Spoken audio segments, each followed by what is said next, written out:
Let's go. Here we go.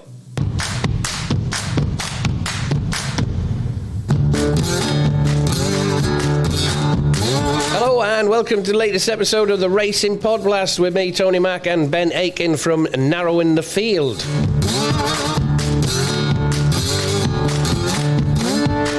Plenty to pack in this week. We're off to Aintree on the Podblast, and for the Grand National Day 2020. Should start that again.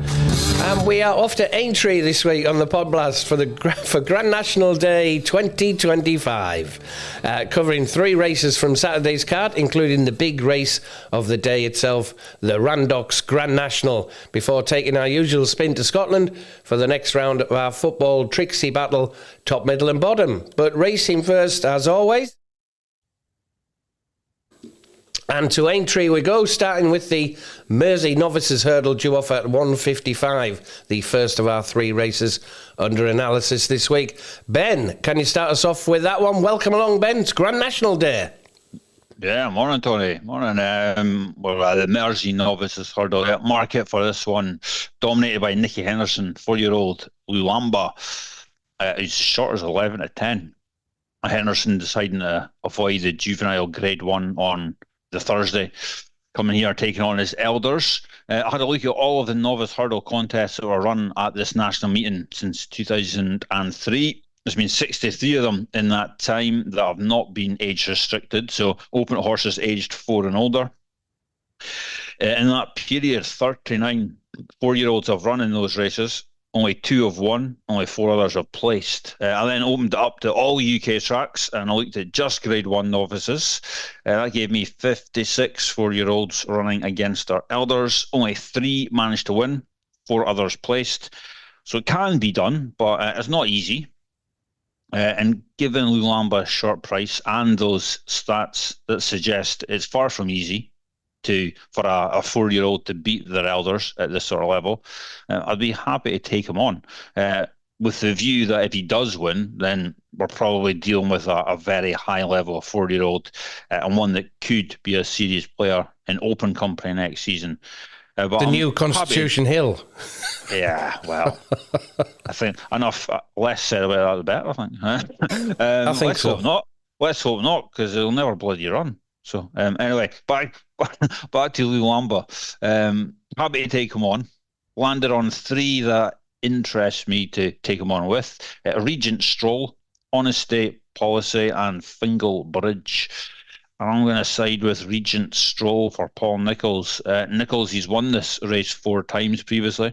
All 4 of his winners had previously run at Grade 1 level, had won or placed on one of their last 2 starts. And Nicholls' horses in the Mersey Novices hurdle that met that angle.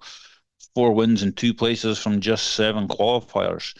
Regent Stroll meets those stats here, and I'm going to play him at around 10 to 1, 11 to 1. And he can hopefully at least land in the places in this. If Lulamba fails to fire against his elders, and maybe even more than just a place from Regent Stroll. So Regent Stroll for me, Tony. What you got in the Mersey Novices hurdle? Yeah, it's an interesting one. The Lulumba's has bypassed the 4-year-old juvenile hurdle as well. Could have gone to that, which Mersey won yesterday at 11 to 4. Live Conti 16 to 1. That even surprised the Skeltons, didn't it? It was about 4 to 1 in the run-up to the race, and it was a Skelton drifter, as nothing's usually said about him, but he ran a good race, and although he was 6 lengths back in second, that probably surprised a few people.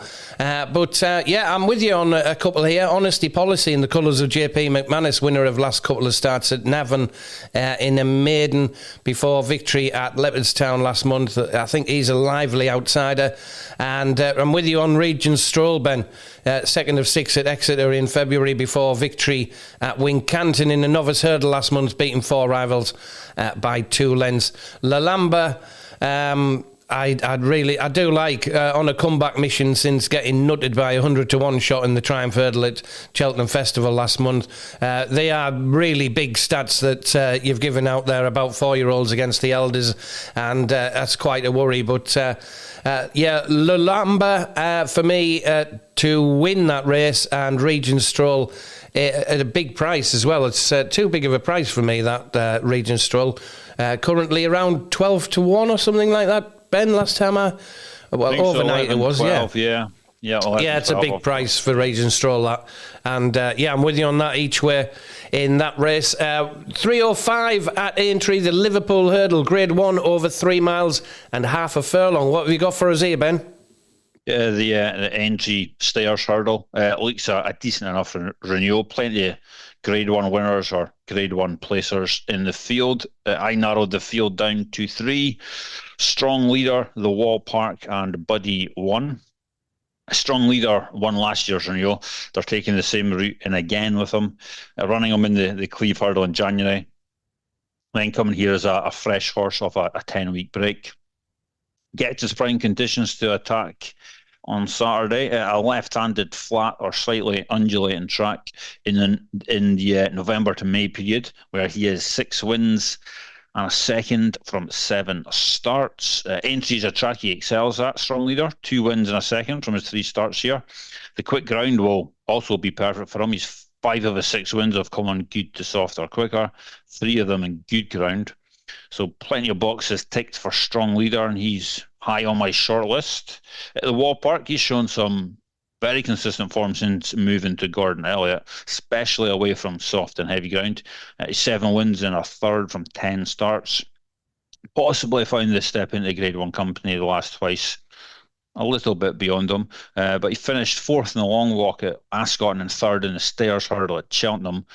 And he's far from disgracing those runs, and he could still make up into a Grade 1 horse. He'll likely run a solid enough race again here, the Wall Park. And Buddy 1, he's the other on my shortlist. He ran 2nd in his last year behind Strong Leader. These are conditions where he runs to his best. 2 mile 4 or further, soft or quicker, a break of 21 days or more, where he has 4 wins and 5 places from 12 starts. He's another, I wouldn't be 100% convinced as a full-on Grade 1 player, but he does like Aintree. He's finished 2nd on both starts here, both times at this national meeting, and he could outrun his lofty odds. He's around 20 to 1 or bigger. So I could see Buddy 1 could land himself in the places again. But I'm going to stick with last year's winner, Strong Leader. This has been his main target all season, and 6 to 1 or bigger on offer looks decent value. So Strong Leader for me. Tony, in the Liverpool Hurdle, what you got for us? Yeah, I've got a short list of 3, mate. I've got Kitzbühel or something, how you pronounce it. Kitzbühel. The Mullins dominance has continued at this meeting. He's 2 from 2 for current connections, and presumably a confident step up in trip has been penciled in here for Kitzbühel. And Teahupu lost nothing in defeat when losing to a better horse on the day when chasing home Bob Ollinger at Cheltenham last month. I'm having a small Dutch on Teahupu and Kitzbühel tomorrow, Ben. I think it can be forgiven, Teahupu, for that defeat. God knows what had got into Bob Ollinger that day, but it certainly was a different Bob Ollinger we've seen in the last 18 months. And also Strong Leader, mate, I'm with you. Winner of this contest 12 months ago, confirming the ascendance of younger winners of the race when beating 9 rivals 4.5 lengths. So I do like that. And also, in the last 8 years, if you want to look at this, the winners have come for the last 8 winners have come from the first 6 in the betting. No shocks here. So I do fancy Strong Leader to go well as well there in that Liverpool Hurdle. On to the big one, Ben. We should have had some fanfare music, shouldn't we? But we move on swiftly. The Randox Grand National, Class 1 Handicap, over 4 miles, 2.5 furlongs. What's going to win the National, Ben? Yeah, I mentioned this in the pod this time last year. The National very much changed shape in the past few years, and modifications to fences, distance of the race being chopped, weight's been compressed at the top end to attract the better horses.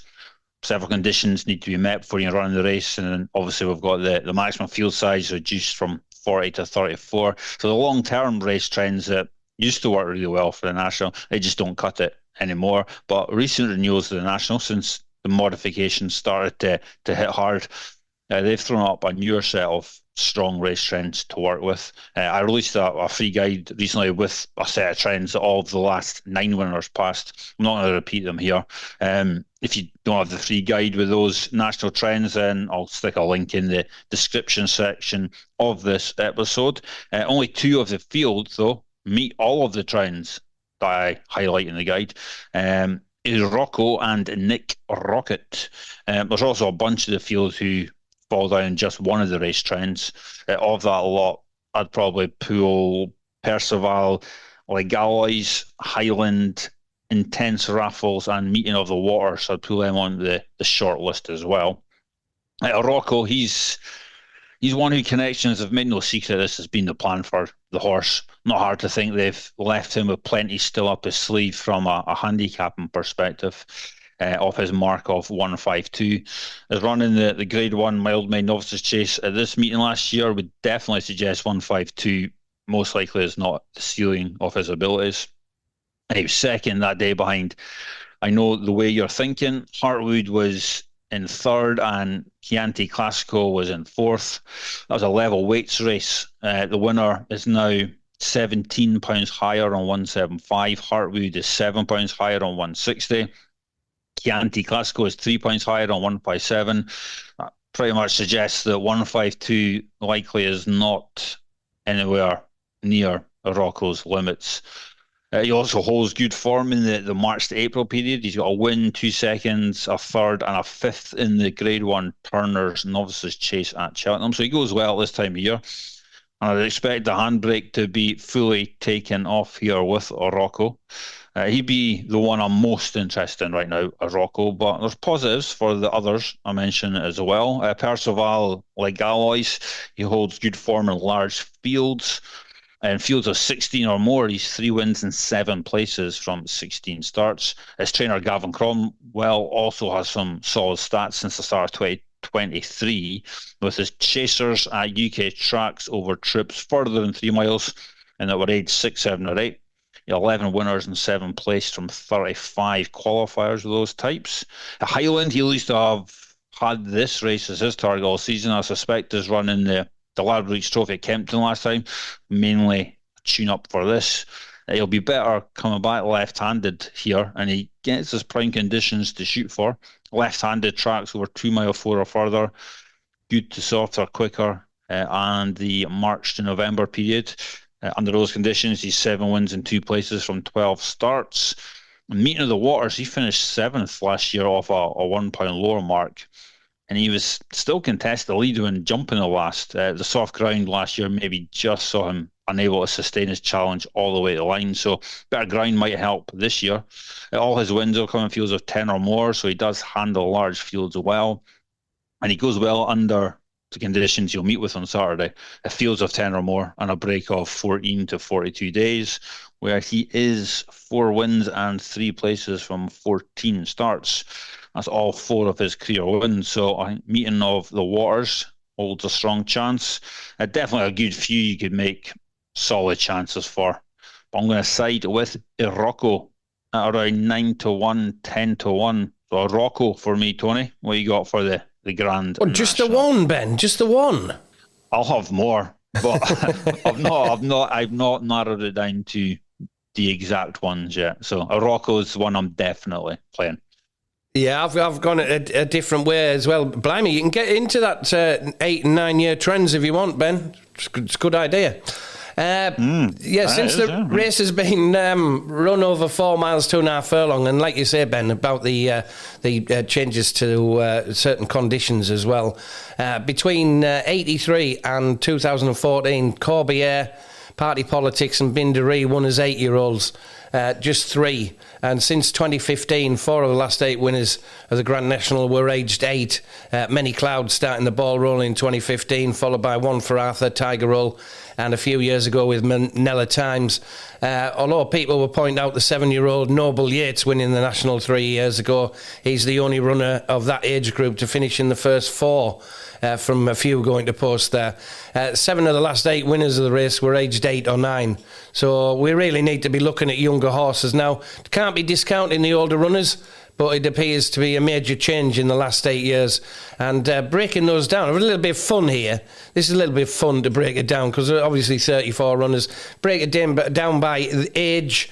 If you look at those filters, finishing in the first 2 in one of the last 3 starts, running between 21 and 90 days of their last year. And a simple one here, official rating between 146 and 159. That would leave you with 7 winners from the last 8 years. Excuse me. From 53 going to post. Only a 13% strike rate, but a 26% win and place strike rate. I've come down here on that's the 3. Now 3, there's 4 here. I wouldn't put anybody off backing. 3 card Bragg, Beauport, Munbeg Genius, and Hitman of all horses come out on my trends here. He's only 8 as well. He's been around ages, hasn't he? He's been around absolutely ages, and he's only 8. But 3 for me. First of all, Stumptown, winner of the last 4 starts since Punchestown in May, culminating in a facile victory in the cross-country at Cheltenham Festival last month. Very impressive 8-year-old this fella is. And here we go. Percival Le Gallois. Forgotten horse in the colours of JP McManus until this week, unfortunately. I was hoping he would stay forgotten, as he's been on my radar since winning 2 good handicaps at Leopardstown. Big runner handicaps as well, big field handicaps at Leopardstown in December and February as well. I did give it out on 2 weeks ago on a Grand National preview when he was about 25 to 1. He's not 25 to 1 anymore, Percival Le Gallois, but we'll stick with it at around 12s.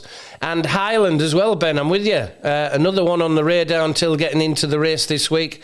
Running well in defeat over 3 miles at Kempton in December in a Grade 1 contest, and February in a Grade 2 contest. Can give a good account in the National for Nicky Henderson, who hasn't got the greatest records in the Grand National. So Stumptown at around 9s, Percival Le Gallois at 12s, and Highland at 22 to 1 for me. That's my 3 for the National. Right now, soccer time. Oh, no, I can't say that. Sorry. Apologies up north.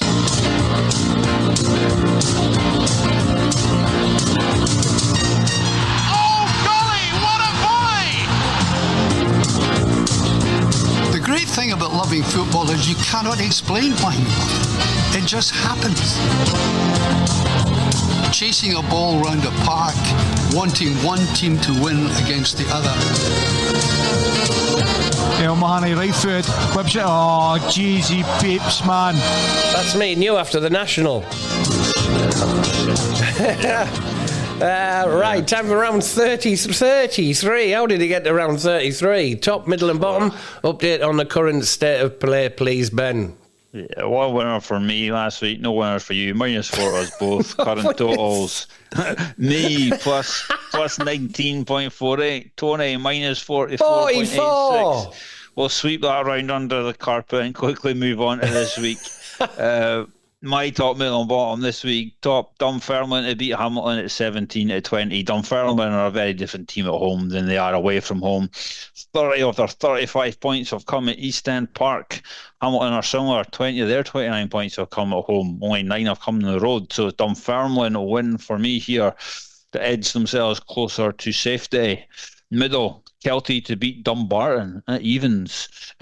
Dodgy Dumbarton somehow managed to win away from home last week.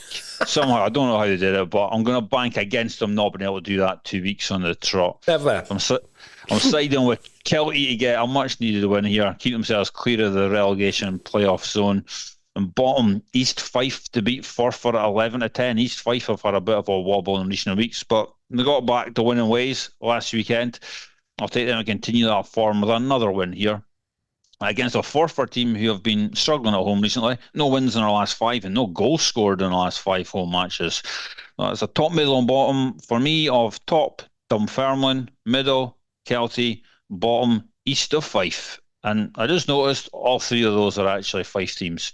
Didn't mean that, but they are.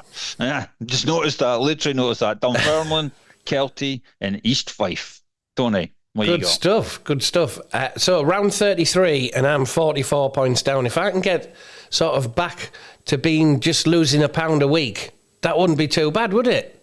Be all right. That'd be all right, wouldn't it? Be If I all could right. just get back there. But I'm like £1.10 a week at the minute. Wraith Rovers and Ayr to draw at 15-8. Both these teams are playing well right now, both coming off a win, and I'll take them to cancel out each other in a board draw.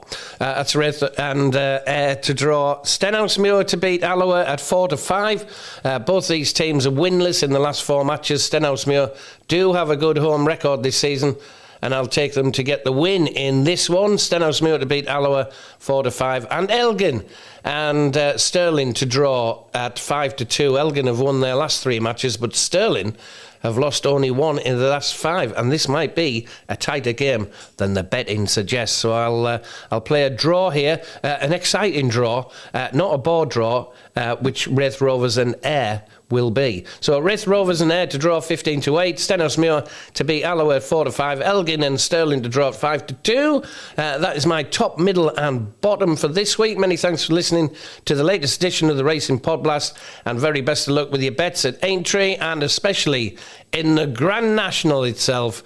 You can catch me on 3B's Radio every morning, Monday to Friday. You can catch more from Ben over on narrowinthefield.co.uk. Thanks, and we'll see you next week for our Scottish Grand National show. Fantastic. And Ben will be live from Scotland next week, from the course. Definitely won't be. Cheers, 100% will not be. Cheers, Ben. Cheers, and cheers on it.